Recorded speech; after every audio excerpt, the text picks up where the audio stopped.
বন্ধুরা, সেই গঙ্গা স্তোত্রম থেকে এই সমস্ত এমসিকিউ এসিকিউগুলো অভ্যাস করলে অবশ্যই তোমাদের পরীক্ষাতে জানা আসবেই আসবে, এটা আমি গ্যারান্টি দিচ্ছি। দেখে নাও প্রশ্নগুলি। শ্রী গঙ্গা স্তোত্রমের রচয়িতা কে? উত্তর হবে দার্শনিক কবি শ্রী শঙ্করাচার্য। শঙ্করাচার্য কোন দর্শন বা মতবাদের প্রবক্তা ছিলেন? উত্তর হবে অদ্বৈত বেদান্ত মতবাদের। শঙ্করাচার্য কত সালে জন্মগ্রহণ করেন? উত্তর হবে 788 খ্রিস্টাব্দে। শঙ্করাচার্য কোথায় জন্মগ্রহণ করেন? কেরালা রাজ্যের এনারকুলাম জেলার কলদি গ্রামে। শঙ্করাচার্যের গঙ্গা স্তোত্রম কবিতাটি কোথায় বসে লিখেছিলেন? উত্তর হবে কাশীতে। শঙ্করাচার্যের পিতা ও মাতার নাম কি? উত্তর হবে পিতা শিবগুরু, মাতা শিব তারকা। শঙ্করাচার্যের গুরুর নাম কি ছিল? উত্তর হবে গৌরপাদ বা গোবিন্দ ভগবত পাদ। শঙ্করাচার্য কোন বংশের সন্তান? উত্তর হবে অত্রি বংশের। একজন হিন্দু দার্শনিকের নাম লেখো। উত্তর হবে শঙ্করাচার্য। শ্রী গঙ্গা স্তোত্রম কি জাতীয় রচনা? উত্তর হবে স্তোত্র জাতীয়। শ্রী গঙ্গা স্তোত্রম ছাড়া শঙ্করাচার্যের আরও একটি স্তোত্র কবিতার নাম লেখো। উত্তর হবে ভবান অষ্টক। গঙ্গা কার জননী? উত্তর হবে দেবব্রত, যিনি পরে ভীষ্ম নামে পরিচিত হন। অলকানন্দে কোন বিভক্তি? উত্তর হবে সম্বোধনে প্রথমা বিভক্তি। শঙ্কর মৌলি বিহারিণী কোন বিভক্তি? উত্তর হবে সম্বোধনে প্রথমা বিভক্তি। এই সংসার একমাত্র গতিকে? উত্তর হবে দেবী গঙ্গা। বিমলে কথাটির অর্থ কী? উত্তর হবে শুদ্ধা। গঙ্গার উৎপত্তি কোথায়? উত্তর হবে গোমুখ।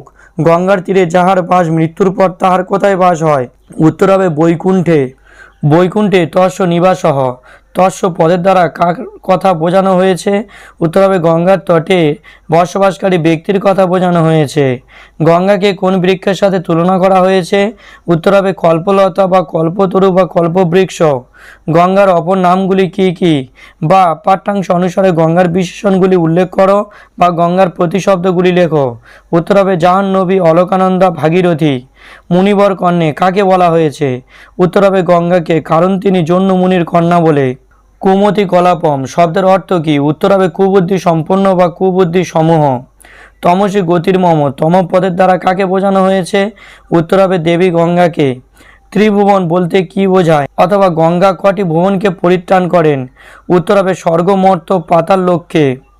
গঙ্গাকে কার দুষ্কর্মের ভার দূর করতে বলা হয়েছে? উত্তর হবে শঙ্করাচার্যের। গঙ্গার অপাঙ্গে কি বিরাজ করে? উত্তর হবে করুণা। গঙ্গা কিভাবে যশস্বিনী হয়েছেন? উত্তর হবে স্বমহিমা বা নিজের মহিমায়। মম মতিরাস্তাং ড্যাশ কমলে, শূন্যস্থান পূরণ। উত্তর হবে তব পদ কমলে। করুণা পাঙ্গে শব্দটির অর্থ কী? উত্তর হবে কৃপা দৃষ্টি সম্পন্না। পতিত নিবারণী ত্রিভুবন ধন্যে কাকে বলা হয়েছে? উত্তর হবে দেবী গঙ্গাকে। গঙ্গায় স্নান করলে কি ফল হয়? উত্তর হবে পরম মুক্তি লাভ হয় বা মাতৃগর্ভে পুনরায় জন্মায় না। গঙ্গাকে প্রণাম করলে কি হয়? উত্তর হবে যে গঙ্গাকে প্রণাম করে সে কখনো শোকগ্রস্ত হয় না। গঙ্গার জল পান করলে কি হয়? উত্তর হবে শ্রেষ্ঠ স্থান লাভ হয়। গঙ্গার জলের মহিমা কোথায় খ্যাত? উত্তর হবে নিগমে বা বেদাদি শাস্ত্রে। শঙ্কর মৌলি পদে মৌলি শব্দের অর্থ কী? উত্তর হবে মাথা বা মস্তক। গঙ্গাকে কল্পলতা বলা হয়েছে কেন? উত্তর হবে পৃথিবীতে গঙ্গা কল্পলতার মতো, কারণ মানুষ যা চায় তিনি কল্পস্তম্ভে দান করেন, সেই কারণে তিনি কল্পলতা রূপী গঙ্গা। তারপরে দেখো রয়েছে শ্রী গঙ্গা স্তোত্রম পাঠ্যাংশে কয়টি স্তোত্র আছে? উত্তর হবে 10টি। গিরিবর কথাটির অর্থ কী? উত্তর হবে হিমালয়। তব জলমহিমা নিগমে খ্যাত।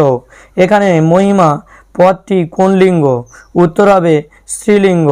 সুর কথাটির অর্থ কী? উত্তর হবে দেবতা। কলুষ পদের অর্থ কী?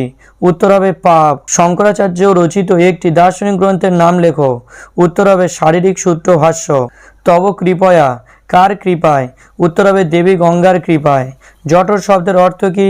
উত্তর হবে মাতৃগর্ভ বা উদর। কবি শঙ্করাচার্য কি জানেন না বলে দেবী গঙ্গার কাছে আত্মনিবেদন করেছেন? উত্তর হবে গঙ্গার মহিমা। সুরেশ্বরী কথার অর্থ কী? উত্তর হবে দেবতাদের ঈশ্বরী। শঙ্করাচার্য কি পার করানোর জন্য গঙ্গার কাছে বলেছেন? উত্তর হবে সংসার সাগর বা ভবসাগর। গঙ্গার ভক্তকে কে স্পর্শ করতে পারে না? উত্তর হবে যমরাজ। পৌরাণিক কাহিনী অনুসারে গঙ্গা কোথা থেকে উৎপন্ন হয়েছে? উত্তর হবে শিবের জটা থেকে। গঙ্গাকে হরি পাদ পদ্ম তরঙ্গিনী বলে সম্বোধন করা হয়েছে কেন? উত্তর হবে গঙ্গা বিষ্ণুর চরণ কোমল থেকে নির্গত হয়েছে বলে।